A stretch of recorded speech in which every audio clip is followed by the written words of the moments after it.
মান ইয়াহদিল্লাহু ফাহুয়াল মুহতাদ ওয়া মান ইউদ্লিল ফালান তাজিদা লাহু ওয়ালিয়্যাম মুরশিদা।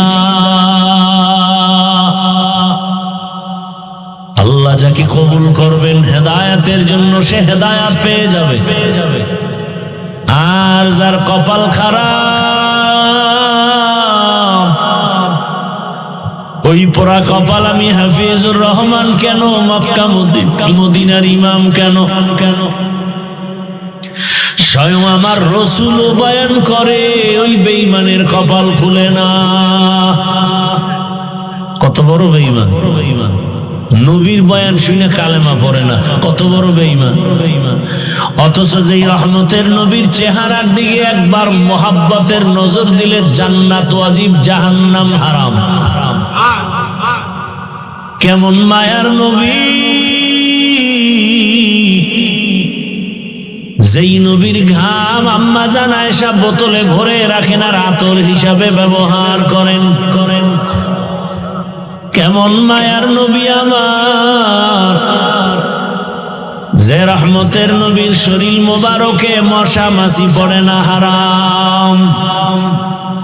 ইমামুল আউয়ালিন আখিরিন বহরে সদকা রহমাতাল লিল আলামিন সাইয়্যিদুল কাউনাইন খাতমুল মুরসালিন আখির আমদ বুদ ফখরুল আউয়ালিন শুদ ওজুদাশ রহমাতাল লিল আলামিন মসজিদে রু শুদ হামারো এ জমিন।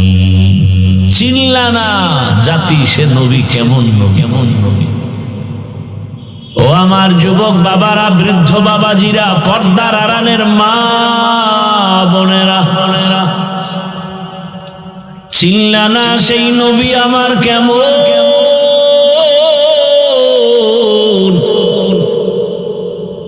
যদি চিনতে পারতারে যুবক,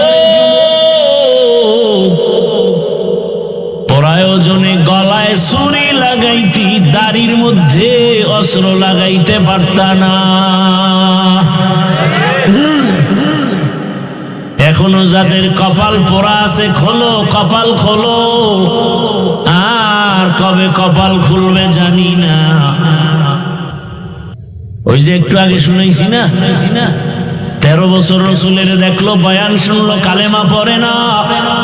আর 27 বছরের যুবক ওমরে ফারুক রাদিয়াল্লাহু আনহু তরবারি নিয়ে নবীকে জবাই করতে গিয়া কালেমা ওয়ালা হয়ে গেছে। কয় বছর বয়সে? এখন ওমরের পাওয়ার কেমন? ওমর রাস্তা দিয়া হাঁটে, শয়তান রাস্তায় আসে না। শয়তান ভয় পায়। চিন্তা করছো বাবা, কেমন মানুষ যে শয়তান ভয় পায়। একটা যুবক ছেলে মদের বোতল নিয়ে হাঁটে, হঠাৎ তাকায়া দেখে ওমর আসতেছে।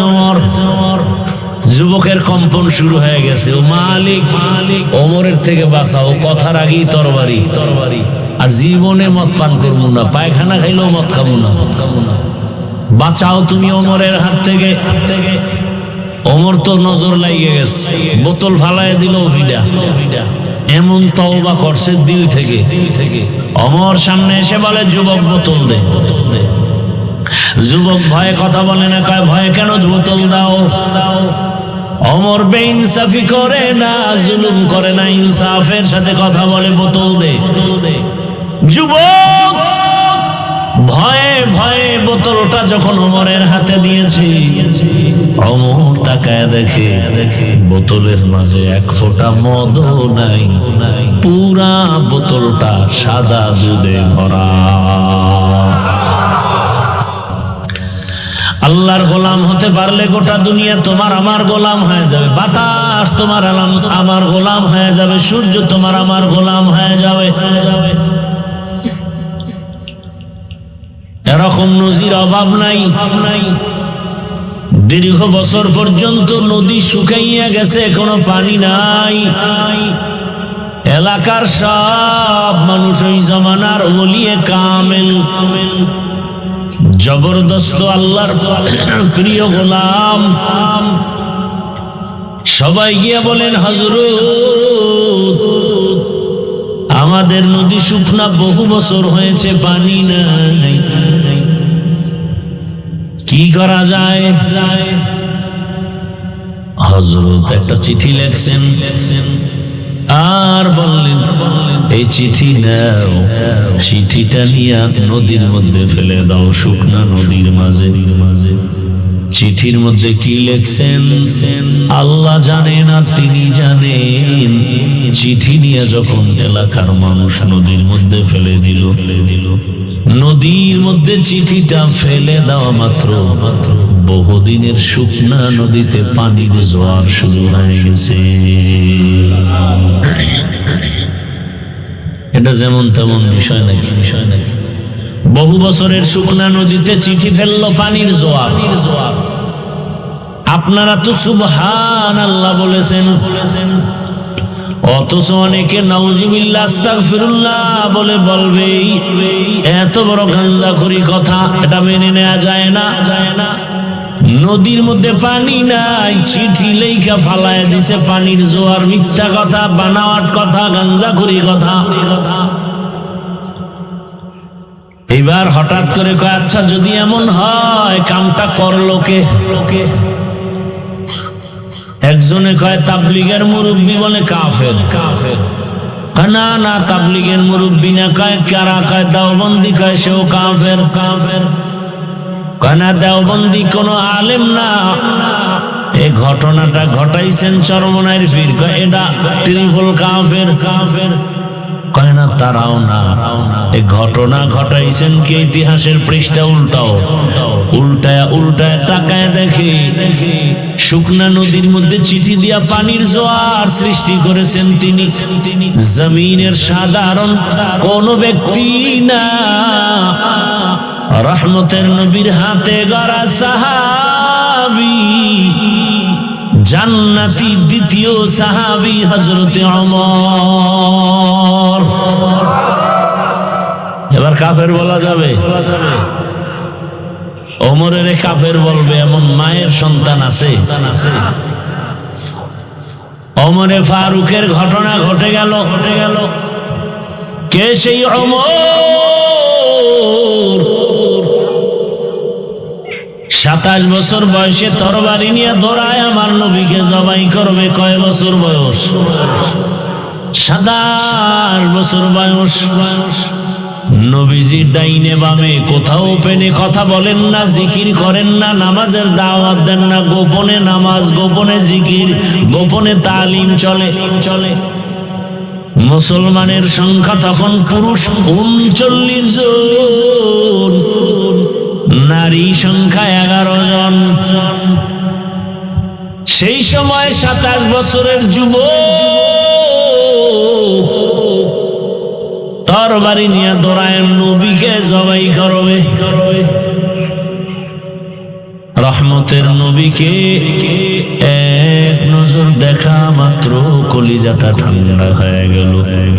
তরবারি ফালাইয়া রহমতের নবীকে বলেন, দয়া করে মাফ করে দেন, কালেমার রশি আমার গলায় পড়ায়া দেন। মদিনার নবী বলেন, বুড়ারা আমি মুহাম্মদের সাথে গাদ্দারি আর বিরোধিতা করেছে। আমি আব্দুল্লাহর ছেলে মুহাম্মদ, আমার ডানে বামে দুশমন, আমার মাও নাই, আমার বাবাও নাই। আমি দুনিয়াতে এসে বাবা বলে ডাকতে পারি না। 6 বছরে মা হারিয়ে ফেলেছি, 8 বছরে আমার দাদাও নাই। আমার বংশে যারা, তারা আমার উপরে আক্রমণ, আমার হাঁটার পথে কাটা দেয়, আমার বাড়ির চারপাশ ঘেরাও দেয়, আমাকে জবাই করবে। আমি কাকে বলবো মনের দুঃখ? মনে কোনো কষ্ট থাকলে সন্তান মাকে বলে, বাবাকে বলে, আমি মুহাম্মদের দুঃখ মা নাই বলার মতো, বাবাও নাই। কিন্তু ওই সময় আমার দিল সান্ত্বনা হয়েছে যুবকদের মাধ্যমে। যুবকরা আমার সহযোগিতা করেছে। 7 থেকে 8 বা 9 বা 11 বছরের সন্তান রসুলের হাতে হাত লাগায় বলেন, নবী কালেমা পড়ায় দেন। এতদিন সেই বন্দা ছিল রসুলের চাচাতো ভাই হযরতে আলী, এখন তিনি সাহাবী। কিছুদিন পরে তিনি হবেন রহমতের নবীর জামাতা। হযরতে আলী রসুলের হাতে হাত লাগায়া নবীরে সান্ত্বনা দিলেন। নবী বলেন, যুবক আয়, বুড়ারা আমাকে পছন্দ করে না, বিরোধিতা করে, আর আমার বিপদকালে সহযোগিতা করেছে আমার যুবক আমার সহযোগিতার প্রান্তে দাঁড়িয়ে দোয়া করেছে, সহযোগিতা করেছে। আমি রহমতের নবী কলিজা ভরে দোয়া করেছি, আনা দারুল হিকমা ওয়া আলিয়ুন বাবুহা, আমি ইলম ও হিকমতের ঘর, আর ওই ইলম ও হিকমতের ঘরের দরওয়াজা আমার আলী। এক দোয়া দিছে, আলীর জিন্দেগি কামিয়াব। হযরত আলী আল্লাহর শুকর আদায় করেন, ও আল্লাহ, দুই পুঁজির একটা লাগে, হয়তো শিক্ষা লাগে, না হয় টাকা লাগে, ইলম লাগে, না হয় মাল।